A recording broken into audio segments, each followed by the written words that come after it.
ہے جس میں اسے روک دیا جائے جو شرکت کرنا چاہتا ہے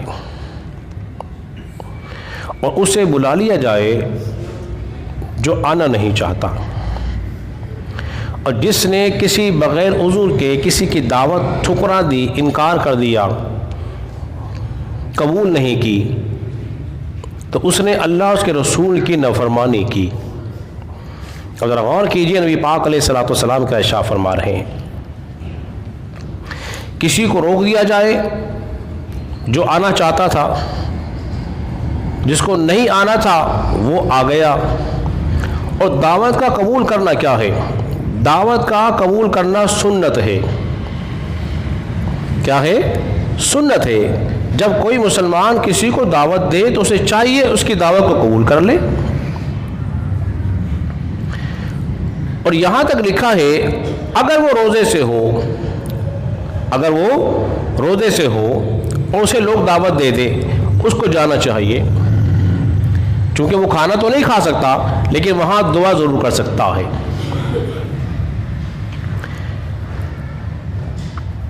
اور دوسری حدیث میں یہ آیا ہے، حضرت ابو ہریرہ رضی اللہ عنہ سے روایت سے فرماتے ہیں کہ نبی پاک علیہ الصلوۃ والسلام نے ارشاد فرمایا برا کھانا ولیمے کا وہ ہے جس میں امیروں کو تو بلایا جائے اور غریبوں کو نہ بلایا جائے، ان کی شرکت ہی نہ ہو۔ ہمارے معاشرے میں بھی ایسا ہی ہو رہا ہے کہ ہم جب کوئی تقریب کرتے ہیں تو اس میں کوئی غریب ہو، خاص پڑوسی ہو، اس کو بھی چھوڑ دیتے ہیں، اور ہم یہ چاہتے ہیں کہ ہماری تقریب کی رونق ہو جو بڑھتی ہے، جان تو کس سے بڑھے گی؟ امیر قریب امیر ترین لوگ آ جائیں، بڑے عہدے والے آ جائیں تو ہماری محفل کو چار چاند لگ جائیں گے، جبکہ ایسا بولیے نہیں ہوتا۔ فرمایا برا کھانا وہ ہے جس میں کوئی غریب ہی نہ ہو، مسکین ہی نہ ہو۔ انبیاء اکرام علیہ الصلوۃ والسلام کو دیکھ لیجئے کہ حضرت ابراہیم علیہ الصلوۃ والسلام بھی مہمان کے بغیر کھانا نہیں کھایا کرتے تھے، آپ کے دسترخوان پہ کوئی نہ کوئی موجود ہوا کرتا تھا۔ اور یہی حال حضرت ایوب علیہ الصلوۃ والسلام کا تھا کہ ایک وقت میں آپ کے دسترخوان پر مسکینوں کی تعداد ہوا کرتی تھی، جب تک کوئی غریب مسکین فقیر آپ کے دسترخوان میں موجود نہ ہوتا تو آپ کھانے تناول نہ فرماتے۔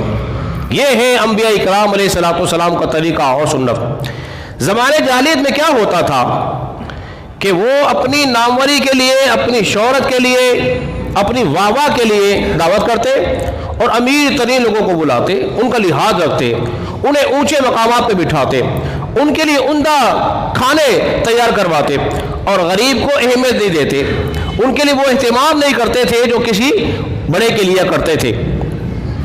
تو لہذا اس اعتبار سے تو منع ہے کہ کسی غریب کی توہین کی جائے، تحقیر کی جائے، اس کو حقیر جانا جائے، حالانکہ فی نفس ہی کھانا برا بولیے نہیں ہوتا، طریقہ برا ہے۔ طریقہ برا ہونے کی وجہ سے اس کو کھانے پر رائج کیا گیا ہے۔ تو ہمیں چاہیے ہم اپنی دعوتوں میں کس کو بلائیں؟ غریب بھی ہوں اور دیگر مسکین بھی ہماری دعوتوں میں ہوں، تو ان کے آنے سے چار چاند لگ جائیں گے، رونقیں بڑھ جائیں گی۔ یہ اسلامی معاشرہ ہے۔ ہوا کیا کہ حضرت عبداللہ ابن عمر رضی اللہ تعالیٰ عنہ نے دعوت کی اور امیروں کو بھی بلایا اور غریب طبقے کو بلایا، امیر بھی تھے غریب بھی تھے۔ امیروں کو آپ نے علیحدہ سے پروٹوکول دیا اور جو غریب تھے ان کو بھی آپ نے عزت افزائی کی، انہیں ایک طرف بٹھایا، دونوں کی نشستیں علیحدہ علیحدہ تھی۔ پھر آپ نے ان سے کہا جو غربا تھے، انہیں میں نے تمہیں علیحدہ اس لیے بٹھایا ہے یہ امیر لوگ کہیں تم سے نفرت نہ کریں، تمہاری تحقیر نہ کریں، تمہاری توہین نہ کریں کہ یہ دیکھو میرے پاس آ کے کون بیٹھ گیا ہے، جس طرح ہمارے یہاں ہوتے اس کے کپڑے دیکھو میرے دیکھو، یہ اعلیٰ نشستوں پہ یہ کہاں سے آ کے بیٹھ گیا۔ تو اس قسم کا کوئی تعصب نہ ہو، اس لیے میں نے تمہیں علیحدہ بٹھایا ہے۔ لیکن ساتھ ساتھ جملہ بھی کہہ دیا، کیا فرمایا؟ آپ نے فرمایا کھانا ہم تم دونوں کو ایک ہی کھلائیں گے۔ بھائی سمجھو اس جملے کو، کھانا تم دونوں کو ایک جیسا ہی کھلائیں گے، جو وہ امیر کو کھلائیں گے وہی آپ کو بھی کھلائیں گے۔ تو یہ معیار ہونا چاہیے، یہ اسلامی معاشرہ ہے۔ اس چیز کا جب ہم خیال رکھیں گے تو انشاءاللہ تبارک و تعالی ہماری زندگیوں میں، ہمارے معاشرے میں کیا ہوگا؟ نکھار پیدا ہوگا اور بہتری آئے گی۔ اللہ رب العزت کی بارگاہ میں دعا کریں کہ اللہ تبارک و تعالی ہم سب کو سمجھنے اور عمل پیرا ہونے کی توفیق عطا فرمائے۔